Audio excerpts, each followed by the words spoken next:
Hello everyone, I hope you all are doing good.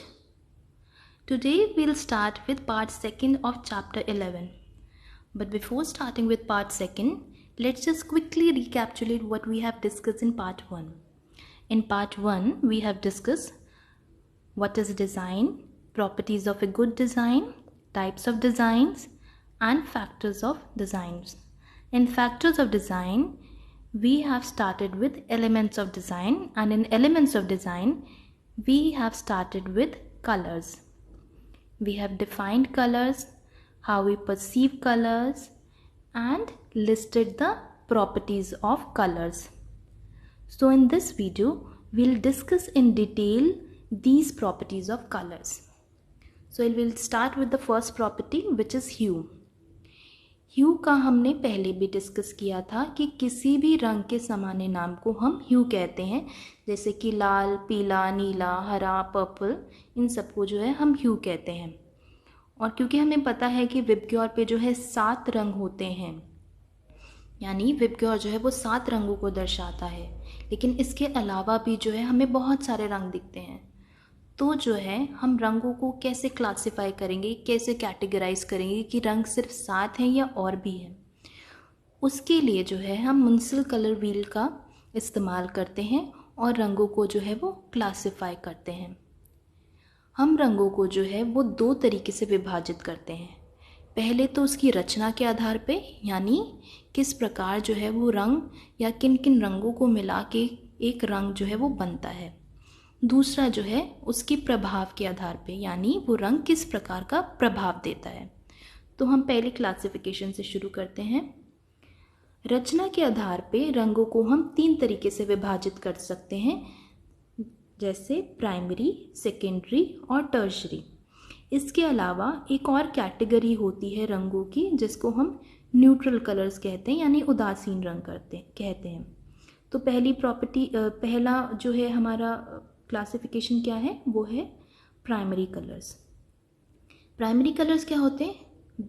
ये वो रंग होते हैं जो किसी भी अन्य रंगों को मिला के नहीं बनाए जा सकते। इनके एग्जाम्पल हैं लाल, पीला और नीला। इसके बाद हमारा आता है सेकेंडरी कलर्स।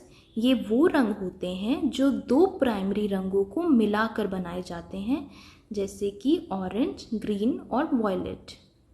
नेक्स्ट है हमारा टर्शरी कलर। ये वो रंग होते हैं जो एक प्राइमरी और एक सेकेंडरी कलर को मिला के बनाते हैं, जैसे कि red orange, yellow green, blue purple और रेड पर्पल। इनके नाम से ही आपको समझ में आ रहा होगा कि कौन सा प्राइमरी और कौन सा सेकेंडरी कलर जो है मिला के इन रंगों को बनाया गया है। नेक्स्ट कैटेगरी जो है वो है न्यूट्रल कलर्स, जिनको हम एक्रोमैटिक कलर्स भी बोलते हैं, या जिन्हें हम रंगहीन रंग भी कहते हैं। ये हमें कलर व्हील पे नहीं दिखते, लेकिन ये कलर एग्जिस्ट करते हैं और इनका प्रभाव जो है वो बड़ा न्यूट्रल होता है। इनके एग्जांपल्स हैं black, white, grey, brown, Ivory, cream, बीज, मेटालिक कलर्स। ये सारे रंग जो है वो न्यूट्रल कलर्स होते हैं। दूसरी जो क्लासिफिकेशन थी रंगों की, वो उसके प्रभाव के बेसिस पे थी, यानी उस रंग का जो है क्या इफ़ेक्ट होता है। उस बेसिस पे रंगों को हम 2 तरीके से विभाजित कर सकते हैं, that is warm colours and cool colours. Warm colours को अगर आप देखें तो वो कलर व्हील पे लेफ़्ट साइड पे दिखते हैं। इसके एग्जाम्पल हैं red, yellow green, yellow orange, reddish orange. ये सारे रंग जो है वार्म कलर्स होते हैं। इनको वार्म रंग क्यों बोलते हैं? इन्हें इसलिए गर्म रंग बोला जाता है क्योंकि ये गर्मी का प्रभाव देते हैं। इसके अलावा ये देखने में बहुत ही स्टिमुलेटिंग और चीयरफुल होते हैं। और अगर हम इसको इल्यूजन के हिसाब से समझना चाहें, यानी ये किस प्रकार का भ्रम पैदा करते हैं, तो आप देखेंगे कि ये रंग जो है वो निकटता और विशालता का भ्रम पैदा करते हैं। यानी अगर कोई व्यक्ति वार्म कलर्स पहनता है तो वो अपने एक्चुअल साइज से थोड़ा सा बड़ा दिखता है। नेक्स्ट है हमारा कूल कलर, जिसे हम शांत या ठंडे रंग भी कहते हैं। ये कलर व्हील की राइट साइड पे दिखते हैं। इनके एग्जाम्पल्स हैं ब्लू ग्रीन, वॉयलेट रेड। ये जो है हमारे कूल कलर्स के एग्जाम्पल हैं। इनको कूल कलर्स इसलिए बोलते हैं क्योंकि ये ठंडक का, शांति का प्रभाव जो है वो पैदा करते हैं।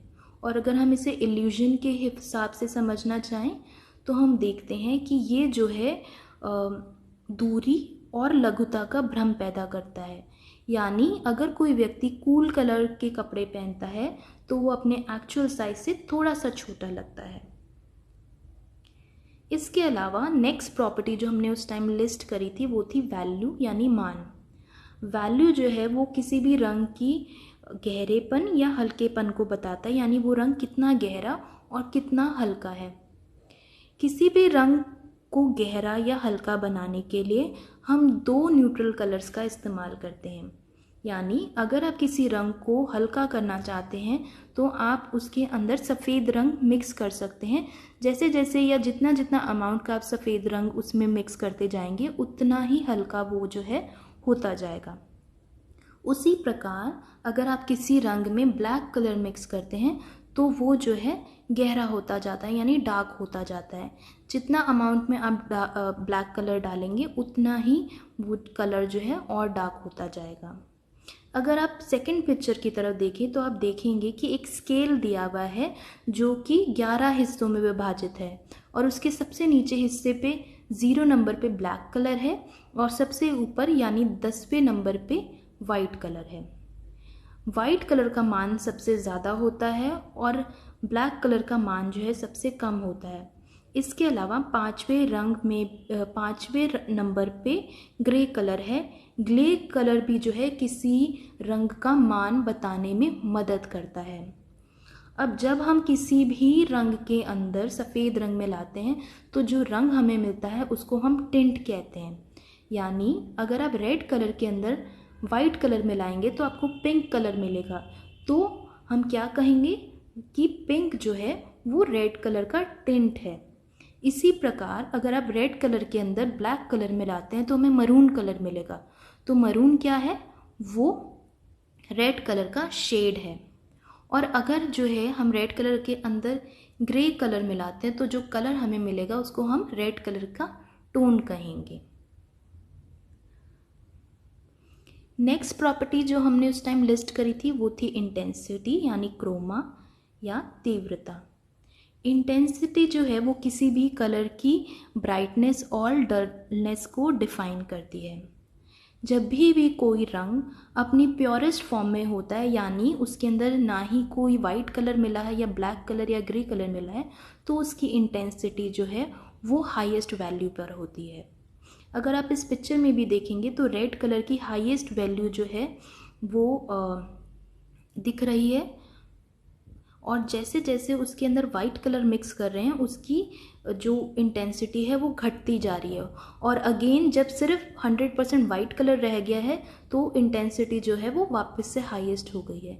इसी प्रकार जब आप ऊपर से नीचे जा रहे हैं तो आप देख रहे हैं उसके अंदर ब्लैक कलर मिक्स होता जा रहा है और उसकी इंटेंसिटी जो है वो घटती जा रही है। अब जो है आप किसी भी कलर को जो है उसकी इंटेंसिटी कैसे चेंज कर सकते हैं या उसे डल किस प्रकार बना सकते हैं, उसके दो तरीके होते हैं। सबसे पहला तरीका होता है कि आप किसी भी कलर के अंदर उसकी ग्रे कलर मिक्स करते जाएं तो जो है हम उसको डल कर सकते हैं। जैसे कि अगर आप पहली पिक्चर की तरफ भी देखें तो आप देखेंगे कि जो सबसे पहला कलर है वो ब्लू है, और जैसे ही उस ब्लू के अंदर हल्का हल्का हम ग्रे मिक्स करते जा रहे हैं तो अलग अलग टोन हमें प्राप्त हो रही हैं और वो सारी टोन जो है वो डल हैं देखने में। अगर आप पहले पिक्चर पे देखें तो पहले ब्लू है, फिर उसके बाद अगर उसी में जो है हम 80% ग्रे ऐड कर दे रहे हैं तो सेकंड कलर मिल रहा है। ऐसे धीरे धीरे करते करते फाइनली जब 100% हमने ब्लू बिल्कुल नहीं ऐड किया और सिर्फ ग्रे 100% ग्रे कलर यूज़ किया तो वो लास्ट पोजीशन पर आ रहा है। सिमिलरली अगर आप कलर व्हील को देखें और आप उसमें से एक रंग का चुनाव करें और उस रंग का जो ऑपोजिट कलर है, जो विपरीत रंग है, उन दोनों को जब आप मिक्स करते हैं तो जो है आपको उस कलर की डल फॉर्म मिलती है। जैसे कि अगर मैंने ब्लू कलर चूज़ किया है तो ब्लू के अंदर अगर मैं ऑरेंज जैसे जैसे मिक्स करती जाऊंगी तो मुझे जो है उसकी अलग अलग टोन प्राप्त होगी जो कि देखने में डल होगी। और जब मैं ऑरेंज और ब्लू को 50-50% ऐड करूँगी, तब जो है मुझे एक न्यूट्रल कलर मिलेगा, जो कि आप देख सकते हैं ब्राउन कलर है। ठीक है, इस प्रकार से जो है हम किसी भी कलर को जो है डल कर सकते हैं। अब हमें ये तो पता लग गया कि ह्यू क्या होता है, वैल्यू क्या होती है, इंटेंसिटी क्या होती है, लेकिन एक चीज़ जो कि इंडस्ट्रियल लेवल पे जो है हमें पता होनी चाहिए, वो ये है कि हमें रंगों की पहचान कैसे करनी है। आप अगर नोटिस करें तो आप पाएंगे कि बहुत सारे कलर्स का नाम जो है उसकी स्थानीय चीज़ें जो वहाँ पर उपलब्ध होती हैं, यानी फूल हो गए या फिर सब्जियां हो गई, फ्रूट्स हो गए, रॉक्स हो गई, उनके बेसिस पे जो है उन रंगों का नाम दिया जाता है। तो अगर उस बेस पे जो है मैं अगर कोई कलर जो है किसी दूसरी कंट्री से मंगवाना चाहूँ, तो ज़रूरी तो नहीं कि सेम कलर जो है मुझे मिल जाए। जैसे एग्जांपल मैंने बोला कि इंडिया में बैठ के अगर मैं बोलती हूँ कि मुझे रोज़ रेड कलर चाहिए और मैं वो रोज़ रेड जो है वो किसी दूसरी कंट्री से मंगा रही हूँ, तो वो रोज़ रेड कलर जो है वो अपने यहाँ के रोज़ के कलर या रोज़ रेड कलर के हिसाब से मुझे रंग भेज देंगे और वो मेरी अपेक्षाओं को पूरा नहीं कर पाएगा। इसीलिए जो है ये कन्फ्यूजन ना हो और जो कलर इंसान जो चाहता है उसे वो मिले, पैंटोन शेड कार्ड्स बनाए गए। पैंटोन शेड कार्ड्स में हर प्रकार के रंग होते हैं, उनके टिंट्स भी होते हैं, शेड्स भी होते हैं और टोन भी होते हैं, प्लस उनकी जो है ब्राइटेस्ट और डलेस्ट फॉर्म भी होती हैं। और उन फॉर्म्स को या उन रंगों को जो है एक नाम और नंबर दिया जाता है। तो आप अपनी जगह पे बैठ के किसी भी फॉरेन लैंड से जो है वो पर्टिकुलर कलर जो है जब आप ऑर्डर करेंगे तो आपको वही पर्टिकुलर कलर जो है वो मिलेगा, क्योंकि पैंटोन शेड कार्ड जो है वो हर जगह इस्तेमाल किया जाता है और ये इसीलिए बनाया गया है ताकि हर जगह जो है आप कहीं से भी बैठ के एक ही कलर जो है जो आप चाहते हैं वो आपको उपलब्ध हो। अब हमें ये तो पता लग गया कि कलर्स की क्या प्रॉपर्टीज़ हैं, लेकिन जो मेजर चीज़ हमें जाननी है वो ये है कि हम कलर्स का उपयोग ड्रेस डिज़ाइनिंग में कैसे करते हैं। उसका उपयोग किस तरीके से करते हैं, इससे पहले हमें ये भी जानना होगा कि हम कलर फैब्रिक के अंदर जो है वो कलर किस प्रकार से डालते हैं या प्रदान करते हैं। किसी भी फैब्रिक को कलर जो है वो 4 स्टेजेस पे किया जाता है। पहली स्टेज जो है वो फाइबर स्टेज होती है। नाम से ही पता लग रहा है कि जब हमारे पास तंतु होते हैं उन्हीं तंतुओं को जो है उनकी रंगाई करी जाती है। ये बहुत एक्सपेंसिव टेक्निक होती है, इसीलिए ये ज़्यादातर उन्हीं तंतुओं पर इस्तेमाल करी जाती है जो बाकी 3 स्टेजेस पे रंगे नहीं जा सकते। नेक्स्ट हमारी यार्न स्टेज होती है, यानी हम फाइबर से जब हमने धागा बना लिया तो उस धागों को हम रंगते हैं, उन धागों को हम डाई करते हैं। अलग अलग प्रकार के धागे का इस्तेमाल करके हम अलग अलग प्रकार का जो है पैटर्न एक फैब्रिक पे बना सकते हैं, जैसे चेक्स बना सकते हैं, प्लेट्स बना सकते हैं। ऐसे बहुत सारे डिज़ाइन जो है हम फैब्रिक पे इस्तेमाल कर सकते हैं, अलग अलग रंगों के धागों को एक साथ उनकी बुनाई करके। नेक्स्ट है हमारा डाइंग एट फैब्रिक स्टेज। ये बहुत कॉमन स्टेज होती है, यानी जब हमारे पास फैब्रिक तैयार हो जाता है तो उस स्टेज पे जो है हम कपड़े को डाई करते हैं। लास्ट हमारी स्टेज है कि हम जो है कलर फैब्रिक स्टेज के बाद जब हमें मिलता है उसके बाद हम उसके ऊपर कलर ऐड करते हैं। अब कलर ऐड करने के बहुत सारे तरीके होते हैं, या तो आप उस फैब्रिक पे पेंट कर सकते हो या प्रिंट कर सकते हो या रंग बिरंगे रंगों से जो है उस पर एम्ब्रॉयडरी कर सकते हो या पैचेस और एप्लीक वर्क का इस्तेमाल करके जो है आप उस कपड़े में या फैब्रिक में रंग भर सकते हैं। अब हम डिस्कस करेंगे कि हम जो है रंगों का इस्तेमाल ड्रेस डिज़ाइनिंग में कैसे करते हैं। रंगों का ड्रेस डिज़ाइनिंग में इस्तेमाल करने के लिए हमें कलर स्कीम्स की ज़रूरत पड़ती है, यानी कलर स्कीम्स की मदद से हम किसी भी ड्रेस को डिज़ाइन कर सकते हैं। कलर स्कीम्स यानी रंग योजनाएं, ये किसी भी कला के निर्माण में विभिन्न रंगों का उपयोग जो है उस रूप में जानी जाती है। रंग योजनाएं 2 प्रकार की होती हैं, संबंधित और विपरीत। नाम से ही समझ में आ रहा है कि संबंधित मतलब जिसमें संबंधित कलर यानी रिलेटेड कलर्स होंगे, और विपरीत मतलब जिसमें ऑपोजिट कलर्स होंगे। सबसे पहले हम संबंधित रंग योजनाओं को डिस्कस करेंगे। 4 प्रकार की संबंधित रंग योजनाएं होती हैं, मोनोक्रोमेटिक, एक्रोमेटिक, असेंटेड और एनालॉगस। सबसे पहले हमारी मोनोक्रोमेटिक।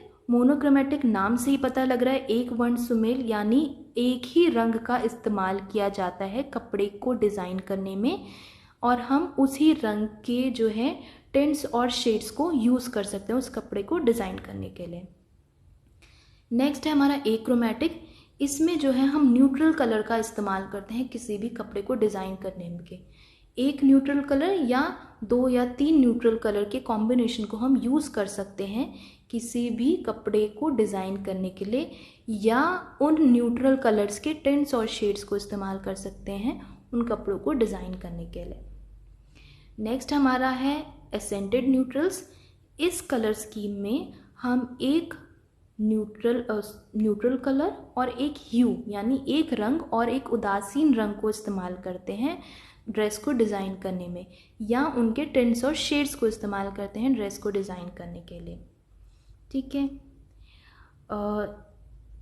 नेक्स्ट है हमारा एनालॉगस हार्मनी। नाम से ही समझ में आ रहा है कि वो कलर जो आसपास जो है कलर स्कीम में आसपास रहते हैं।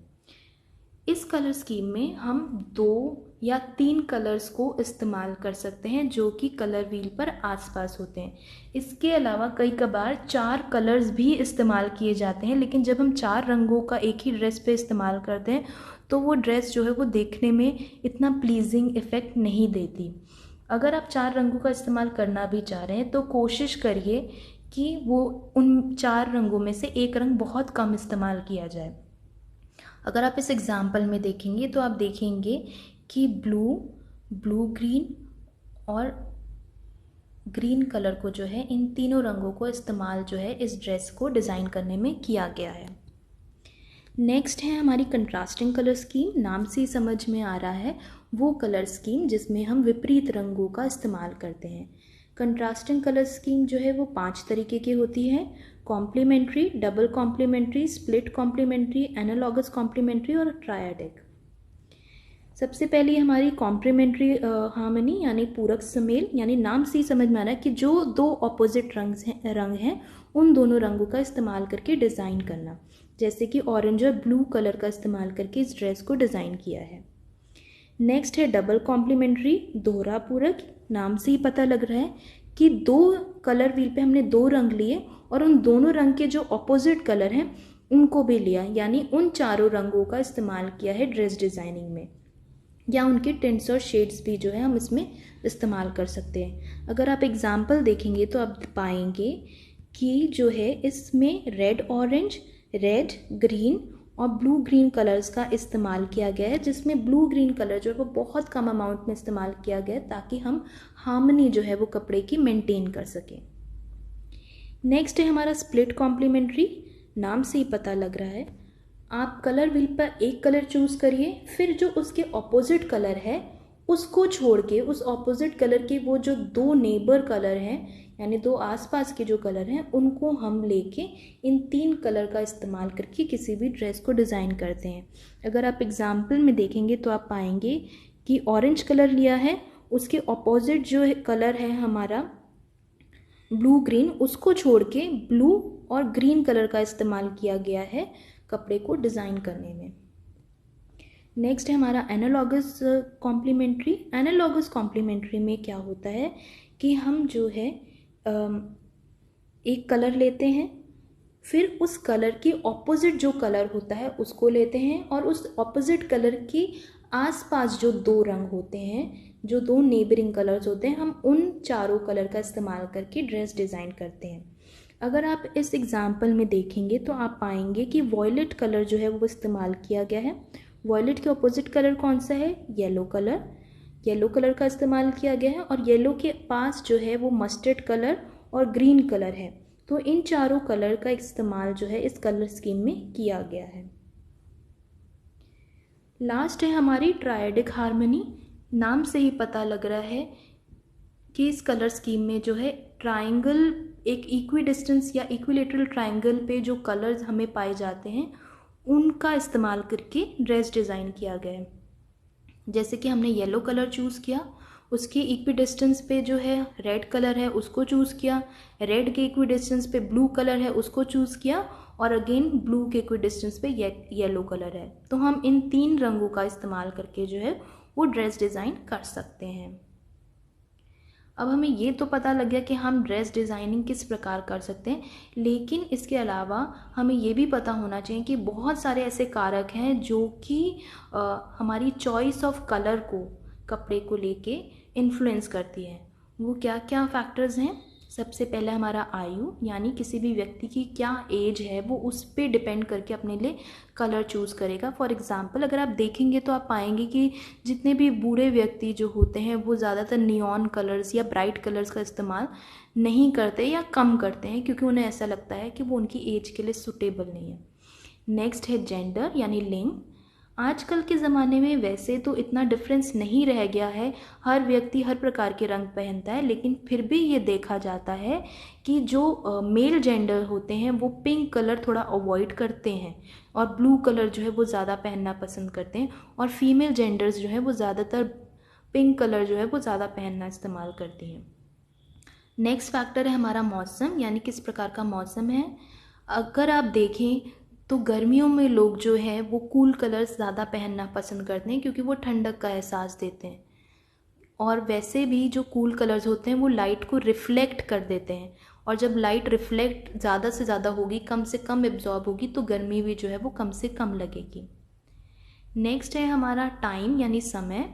समय के अनुसार भी जो है हम रंगों का चुनाव करते हैं अपने कपड़ों के लिए। जैसे कि अगर मुझे किसी पार्टी में जाना है, सुबह की पार्टी में जाना है, तो मैं ब्लैक रंग जो है वो नहीं इस्तेमाल करूँगी, लेकिन अगर शाम की पार्टी में जाना होगा तो मैं ब्लैक कलर या डार्क कलर जो है वो पहनना पसंद करूँगी। नेक्स्ट है साइज़ और शेप ऑफ द बॉडी, यानी हमारे किस प्रकार की शेप है उस पर भी डिपेंड करता है कि हम किस प्रकार का रंग का चुनाव करेंगे। ऑब्वियसली अगर मेरी साइज़ या शेप ऑफ बॉडी थोड़ी ज़्यादा बड़ी है और मैं उसको छोटा दिखाना चाहती हूँ तो मैं डार्क कलर्स का इस्तेमाल करूँगी, क्योंकि डार्क कपड़ों में इंसान जो है वो थोड़ा सा छोटा लगता है। नेक्स्ट है हमारा colour of hair, skin and eyes, यानी आँखों का या बालों का या स्किन कलर कैसा है उस पर भी डिपेंड करता है कि हम किस प्रकार के कपड़ों के रंगों का चुनाव करते हैं। जैसे कि अगर आप देखेंगे तो आप पाएंगे कि जिनके ब्राउन कलर होते हैं, अगर वो मेहंदी ब्राउन कलर के बाल होते हैं तो उनके ऊपर मेहंदी रंग के कपड़े जो हैं वो बहुत अच्छे लगते हैं। नेक्स्ट है हमारा फैशन, यानी उस टाइम पीरियड में किस प्रकार के रंग फैशन में हैं, वो भी जो है कपड़ों के रंगों के चुनाव पर बहुत ज़्यादा प्रभाव डालते हैं। नेक्स्ट है हमारा अवसर यानी ओकेजन, किस जगह पे जो है किस अवसर के लिए आप कपड़े पहन रहे हैं, यानी आप शादी ब्याह में पहन रहे हैं या आप किसी के यहाँ शोक प्रकट करने जा रहे हैं उसके लिए पहन रहे हैं, तो उस पर भी डिपेंड करता है कि आप कौन से रंगों का चुनाव करेंगे। नेक्स्ट है हमारा ऑक्यूपेशन भी एक बहुत इम्पॉर्टेंट फैक्टर है। हम कहाँ पे व्यवसाय कर रहे हैं या किस पोजीशन पे है, इस पे बहुत ज़्यादा डिपेंड करता है कि आप जो है किन रंगों का चुनाव करेंगे। जैसे कि अगर आप किसी मैनेजरल पोस्ट पर हैं तो आप ज़्यादातर पेस्टल कलर्स, न्यूट्रल कलर्स इनका इस्तेमाल करेंगे, आप नियॉन कलर्स या ब्राइट कलर्स को अवॉइड करेंगे। लास्ट है हमारा पर्सनैलिटी, इस पे बहुत ज़्यादा डिपेंड करता है कि हम किस प्रकार के रंगों का चुनाव करेंगे।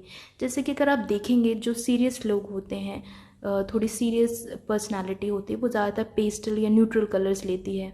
जो थोड़े एक्सट्रोवर्ट लोग होते हैं वो ज़्यादातर ब्राइट और नियॉन कलर्स होते हैं, क्योंकि वो बहुत बोल्ड होते हैं और वो एक्सेप्ट करते हैं चीज़ों को और वो लोगों में उभर के दिखना भी चाहते हैं। यही इंट्रोवर्ट्स लोग जो होते हैं, जो थोड़े शाय होते हैं, शर्माते हैं, जो नहीं चाहते लोग उन पे ज़्यादा नोटिस करें, तो वो पेस्टल या कूल कलर्स जो है वो ज़्यादा पहनना पसंद करते हैं। So this is all about colours. अब जो है जो बाकी हमारे 3 एलिमेंट्स ऑफ डिज़ाइन बच गए हैं वो हम नेक्स्ट वीडियो में जो है डिस्कस करेंगे। That's all for now. Thank you everyone and stay happy and blessed.